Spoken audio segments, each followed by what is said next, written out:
Dun, dun, dun, dun, dun, dun. I get flagged. This is Kal Kat, the Kal Katster, and the usual movie review this weekend. Usual movie review was postponed. We just didn't have one because we went to Avengers Endgame twice during the week. But I did go to a special screening. I went to a special screening of Batman, the 1989 Batman reboot of the 60s movie and TV series. There was a cartoon as well, Super Friends and Batman, in the 70s. Yeah, and that one, the 60s one starred Adam West. This one starred, Michael Keaton, Jack Nicholson, Pfeiffer. No, Kim Basinger. Pfeiffer's in the next one. And a bunch of other. Billy D. Williams played Harvey Dent, but never played Two-Face, which was odd. So what were you doing 30 years ago in 1989 when Batman came out? It's hard to believe it's been 30 years since one of the biggest movies of movie events of any summer in 30 years. One of the biggest events, except maybe with Titanic in 1997. And and maybe now Star Wars The Force Awakens in 2015.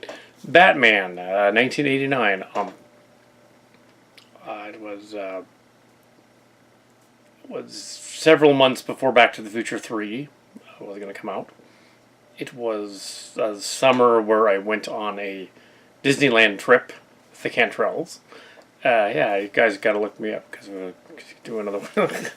But that was in July. So the Batman movie was earlier. It was like in June. And also Star Trek V also came out that year. So that was also in that same time period. It was a little later though.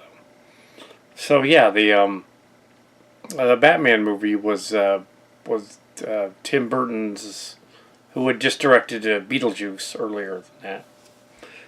He did a Batman movie. They let him do a dark, brooding, Miller-esque sort of Killing Joke type of Batman movie.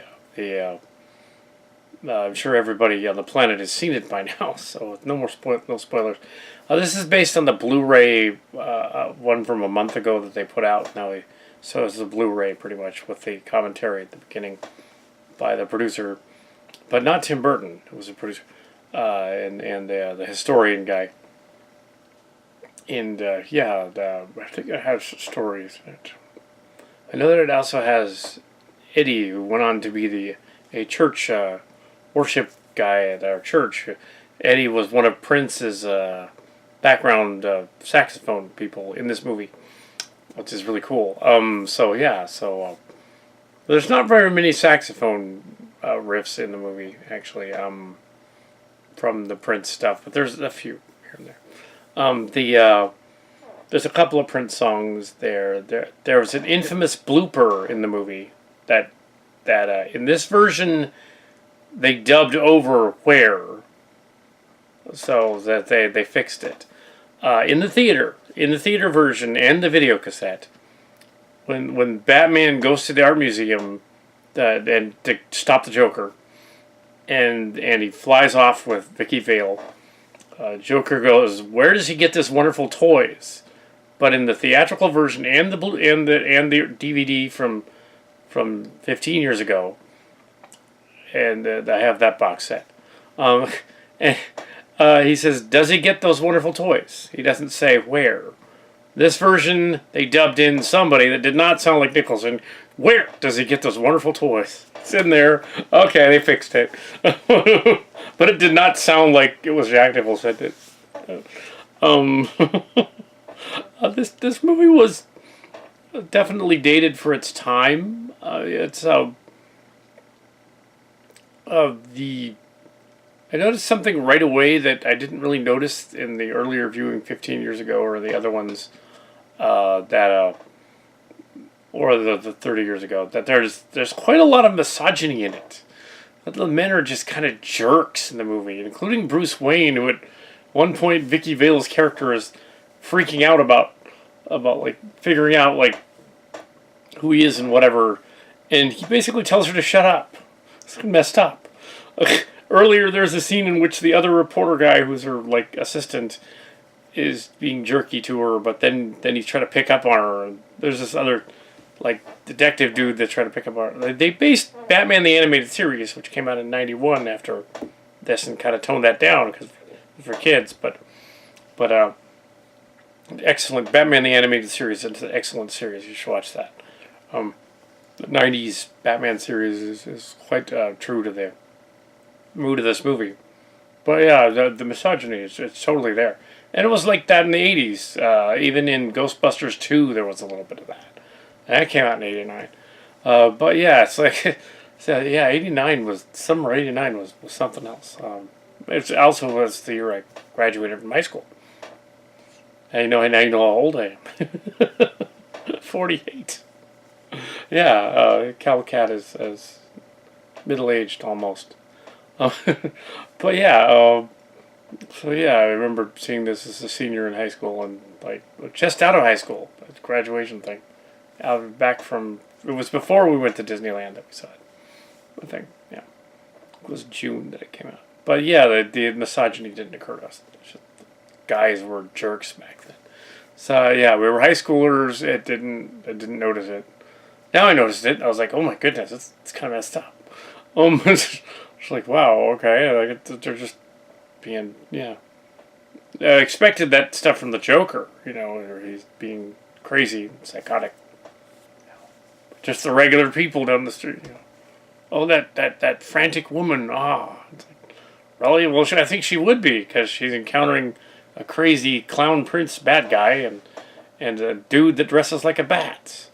So yeah, there's that. But yeah, so it is one of the greatest movies of the last 30 years, though. Even if it has some flaws here and there, it is definitely, if not one of the best Tim Burton movies, the best Tim Burton movie.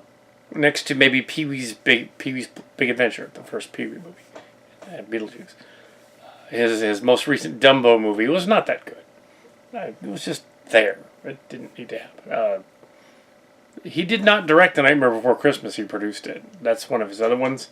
But since he didn't direct it, they say Tim Burton's Nightmare Before Christmas. He produced it. Here for Coral and some of the others. Yeah. So Batman. Yeah.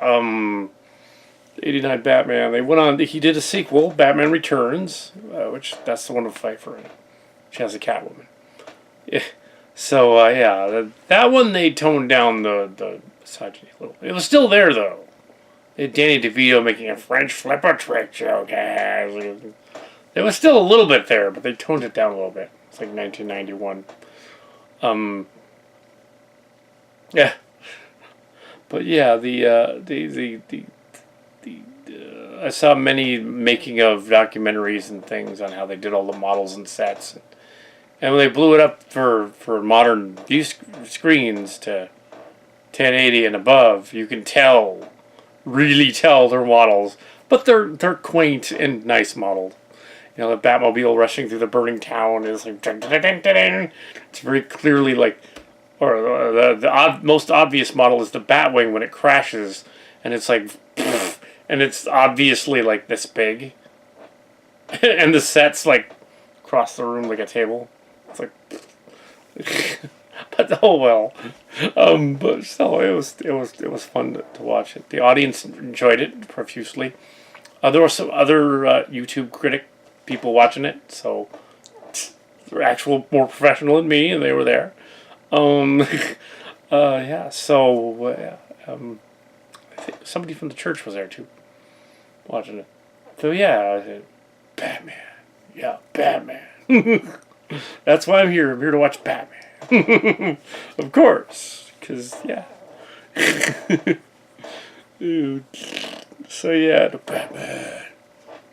Michael Keaton Batman. One is Kevin Smith and Mark Bernardin suggested if they make a Batman Beyond movie, Michael Keaton needs to play Batman again. That would be so crazy. I'd be like, yes, that works. Get him. Get a script. Do it. Write it now. I'd be like, yes. He did a better job than Clooney, I think. Val Kilmer was sort of there, but yeah, that one, Jim Carrey was dancing around everybody else in that one. But yeah, the Joker is played by Jack Nicholson in this movie. He chews scenery. Every scene that he's in, it's just a pleasure to watch him act insane. Really insane. When Freak terrorizes, wait till they get a load of me. I found a new rush. I've got to cut between the lines. I got to break a few. If you want to make an omelet, you got to break a few eggs. All of these lines that are from this movie have been in other movies since then. And people are like, oh, that was original in that movie, right? It's like, no, it was Batman 89. Yeah, well, Wing Freak terrorizes. Yeah, all that's Batman 89. He did it. Tim Burton did it first. So yeah, and of course the bat turn where he goes. The guy at the beginning explained the bat turn is that the costume was way more restricting than Adam West's old costume with the tights and all that because it was more rubberized. So he literally could not turn his head. So he's all, well, I have to improvise. So he's like, he literally turns around like his entire body. Hadn't figured that out yet. Yeah, so that was one in 91. Batman Returns. That was Burton again. Not as good. It was fine, but it had Danny DeVito as a Penguin.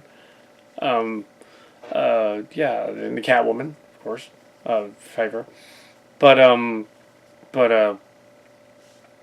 yeah, then there was Batman and Robin with Jim Carrey and Val Kilmer. And then there was, I think that's right, yeah. And then George Clooney was Batman with the Bat credit card in the Batman versus, the Freeze one, the Batman and Robin. Those two were Schumacher, and he almost killed the franchise by making it too campy and silly so that no one wanted to watch it. It was rebooted in 2001 by Christopher Nolan, and he did the Batman, The Dark Knight, and The Dark Knight Rises, of which The Dark Knight was one of the greatest summer movies of its time, 2005 or something like that. This is a while back. Yeah, that was a good one too. That was one of them. Because that had Heath Ledger as the Joker, and Nicholson told him the Joker's really hard to play. It'll drive you nuts. I think Jack Nicholson enjoyed playing the Joker, though. I think he reveled in his acting nuts as the Clown Prince. I want to put up a smile on that face. Yes, that Heath Ledger says that in homage to Jack Nicholson. Said it first one. Yep. The smile on that face. That's from the 89 one. And they just put it in the other one. Heath Ledger died after making the movie. I guess it must made the Batman Dark Knight Rises a little bigger. But yeah, Batman, except for the signal. It does have its campy moments. It does have its moments where it's silly. But I think it works on a level that's interesting. Also typical of an 80s actioner movie with a hero, you have a setup for a romantic interlude, which they also did with Ra's al Ghul's daughter in Batman: The Dark Knight Rises. Same kind of scene. He falls in love with her, and they immediately have sex on a first date. That happens in this movie too, with Vicky Vale. But who could blame him? I mean, she's hot, so. But still, they're kind of drunk. She's drunker than him. He kind of takes advantage of that a little bit. It's kind of skeezy if he's the dark detective. But I guess, that's not really addressed. So, yeah, that is kind of odd. But that's what they did in 80s comedy movies and rom-com dramas. The two people would hook up in one night and be lovers. Now, there's a slight passage of time after that where it's implied that it's been a couple of days when other events happen. So they continued to date, but the fact that they actually just immediately hook up without any provocations, and also that he immediately lets her into the Batcave after disguising himself as Batman briefly, taking her to the car after rescuing her from the Joker at the art museum, who has turned his girlfriend into a hideous. Well, he damaged her. Yeah. Then he uses the Smilex gas to kill people, which was very similar to the goofy news scenes in RoboCop for Paul Verhoeven back in '84. The idea being like, the news people are being humiliated. Oh, that's funny. The Joker money, if you look closely, the Joker money is actually fake that he throws at the end. The Joker money. He's going to throw out $1 million while then and then immediately gas everyone with the Smilex gas, even though she wouldn't know what that is. Yeah, there's a few. Yeah, if you just weren't paying attention to what was said on the screen when they show the word Smilex, you wouldn't know how she would have known, but she looked it up because there was a cues in it. When you watch the high def version, it's like, okay, that she knows what that is because she already asked about that. Okay, that's not a plot hole. Also, yeah. Although there is a bizarre plot hole, though, the Batwing plane flies over the parade 3 times, and then up to the moon and gets shot at, crashes. And it's like, where is he when he's doing that? Because if the parade is going down only one street, and they're like strafing it and going back around, is he just circling in the air and coming back down each time? Is that what he's doing? Because it's kind of unclear as to what exactly. I mean, it looked cool, but but yeah, the crime alley part and all that. Yeah, they did that well. I think better than Snyder did in the Snyder one. Snyder one copied it, but yeah, I think they did it better in this one. To show a little bit of it, they foreshadow the crime alley in the beginning of the movie by having it be a different crime alley going on. And then the crime alley is where Batman's parents are killed, and her name is not Martha in this version, interestingly enough. Yeah. Yes, but yes, Mr. Bruce. And the line about the soup being cold, that's part 2. Yeah, so there's a lot of conceptions that are, yeah, this movie inspired a bunch of other people. The whole mythos and everything. Yeah, so Batman '89 version with Prince songs in the background.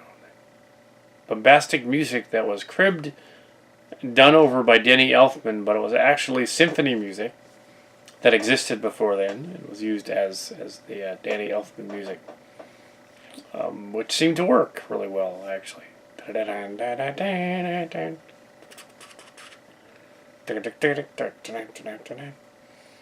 Yeah, it's one of the coolest soundtracks ever as well. Yeah, very, well done, except for the odd little quirks about dating that didn't seem to make sense, but because it's a movie, you have to forward things. But yeah, and but since the guys were jerks to the other guys too, it's okay. When the guy playing the potboiler cop fat guy dude next to the chief, he later shows up a bunch of times in the animated series. Yeah, so he's in that. Even though they apparently killed him in this version, but apparently in that version, he's still alive. Also, Harvey Dent is played by Tommy Lee Jones in the 4th one, so they got somebody else to play Harvey Dent, so he would turn into Two-Face. But originally, it was supposed to be Billy D. Williams in this version, and in the animated one, it's somebody that looks more like Billy D. Williams, who played Lando Calrissian. It's weirdly connected to, because of 55 Degrees of Billy D. Williams, it's connected to that he's in the Star Wars coming up. Episode 9. So, yeah, this is my review of retrospective of Batman 89, Tim Burton. Yeah, his basic Joker origin story. He makes... he also added that Joker had something to do with Batman's parents getting killed, and that was like he made him, and in the end he had to defeat who he made. But that's only in some of the versions of the comics, and not in the original canon. So yeah, they added that I think to the Miller ones, but yeah, it's not in the original ones.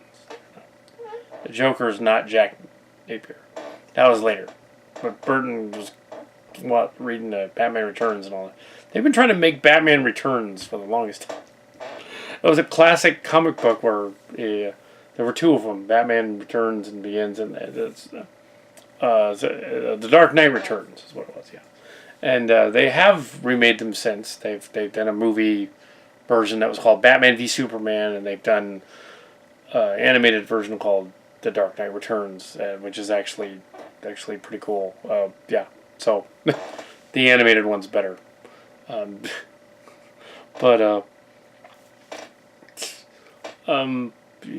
But the animated version of The Killing Joke has a few problems. They did do that eventually, but yeah, there's a love scene that doesn't make sense. And then it gets really dark and messed up. And capture the commissioner guy. Yeah, so yeah, that was another movie though, cartoon movie. But the Harley Quinn one, the love scene did make sense because Nightwing would totally get seduced by Harley Quinn. It would happen because, yeah, he's a man whore. So, but yeah, there's a lot of other Batman things out there. Batman. Yeah, and there was actually Ben Affleck didn't do half as bad a job as Batman. Better as Bruce Wayne though. When he did Batman in the most recent Batman v Superman and Justice League. Although he's my age. I don't think he's going to do any more of them, though. So, yeah. I think he's a little older than me, actually. Just a little. He's older than Kevin Smith as well. Kevin Smith is closer to my age, but I don't know him or Affleck. Just comment on their stuff a lot. Anyway, so, yeah. The props looked cool. The toys. I had a little Batwing, and there was when I did my space movie, The Starcrackers, the Sphere of Influence online thing. There was a spaceship graveyard, and there's all these like broken ships floating around the badly shot on video thing in the background, and there's the Batwing. It's just floating in space. It was also an Enterprise, and then in the updated 3D version there, well, 3D, the updated SD HD video version, it still wasn't. It's just SD HD conversion. Yeah, that version. There's an added Enterprise D in the background. But yeah, the bat thing was still there. But Tim always said that he was Batman, so I would be Nightwing. So. Yeah. Batman. I had to see a Batman movie, so. Anyways, so, yeah, so. There we go. Batman. The Tim Burton Batman and several of the other ones in this review. Yeah, so. Batman. Yeah, so we'll see what they do next with. There's another movie coming out in the Batman universe called The Joker, which is coming out with Joaquin Phoenix as the Joker, and it's a standalone. They briefly had this other guy playing the Joker in the Suicide Squad movie, and he was really bad. So they didn't cast him in the new one. They got somebody else. They just overdid that one. They're like, oh, let's damage written on his head and give him all kinds of weird teeth and stuff, and old caps in his teeth and make him look all weird. And Jared Leto Joker, I think is what it was. Yeah, that guy did not look, just an imitation Joker or something. That just did not look good. They cut out most of his scenes anyway. Yeah. I wonder if, I don't know if James Gunn is still doing it or not. Now that he's been rehired back onto Guardians of the Galaxy. And as one of the producers of Endgame, James Gunn. I don't know. Anyway, so Batman. Batman was, of course, Warner Brothers and Pinewood Studios. So even though we were at Disneyland and Universal Studios by the summer of '89, the Batman movie had already come out. So, of course, there was nothing left of... And there wouldn't be anything there at Universal. It was over at Warner Brothers and Pinewood. That's where they filmed that. The movie they were making in the summer of '89 was Dick Tracy. That full color, like really bad adaptation of Dick Tracy with Warren Beatty and Madonna. One of the worst movies in the Kal Kat library. Really bad. It's no, not Dick Tracy. No. That's what they were making. They had finished Back to the Future 3 at that point. They'd finished filming that, and they were on to Dick Tracy. The courthouse building, fake courthouse building in the city set was still there. They were redressing it. Yeah. Which was weird. It was like half of it was Back to the Future, half of it was Dick Tracy. What? But yeah. Pretty weird. Batman. Batman. Psst. Batman. Yeah. And Michael Keaton went on to play the Vulture in Spider-Man Homecoming. Because he was Birdman in Birdman. Ooh, he totally should be, Batman Beyond. It's like, come on. It writes itself. Do that. And also in deference to my bizarre statement earlier about Lady Gaga should be Gem if they ever do a reboot. Some fans online did a Gem cartoon thing and a fan film of Gem in which they got somebody that looked like Lady Gaga to be in it. So they were thinking along the same lines. I was like, yeah. That would make more sense because typecasting. Yeah. Oh well. Anyway, so yeah, in a Batman movie, you want someone equal parts detective guy and also secretly vigilante, crazy sort of guy dresses up like a bat kind of thing. You want that too, at the same time. So you wouldn't think he'd have very many girlfriends because the bad guys would keep finding out about them and hacking them, killing them. That didn't happen in this movie, but she's not mentioned again after this movie. Vicky Village is not there anymore. Just left for whatever reason. It's supposed to be a big deal, but she's not there anymore. So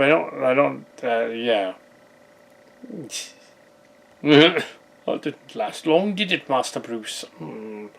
Yes. Oh.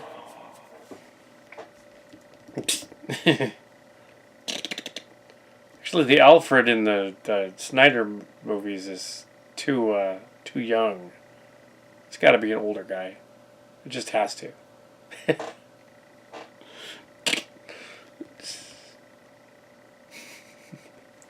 Anyway, Batman.